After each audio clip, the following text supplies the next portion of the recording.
Hello everyone, welcome to another Squarespace tutorial video. Now in this tutorial video, I will show you how to add GoDaddy domain to Squarespace. Now this is actually a pretty easy tutorial, but I will show you how to do it in a more easy way than, watching other tutorials as well. So basically, what you want to do is, as you can see, first of all, what you want to do is connect your domain and retrieve a DNS list.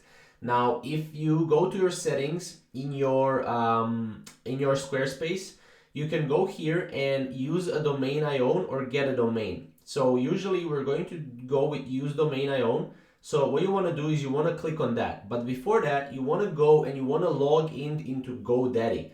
And basically on your GoDaddy, you will need to go to your domain portfolio. Now, once you reach domain portfolio, under the additional settings on GoDaddy, you will need to select transfer domain away from GoDaddy. From here, you can review the transfer checklist details and continue with the transfer.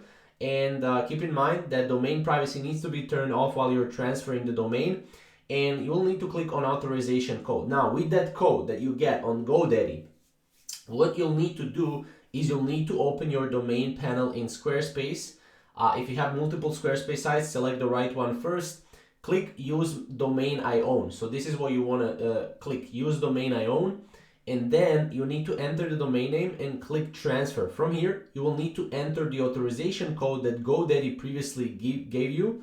And then check all your contact details and make sure all is correct and click save. From here, just review your payment information and your domain name will be transferred in 1 to 3 days. Usually it's around 24 hours to propagate, but that's pretty much how you can add GoDaddy domain to Squarespace. If you have any questions or comments, comment down below and we'll see you in the next video.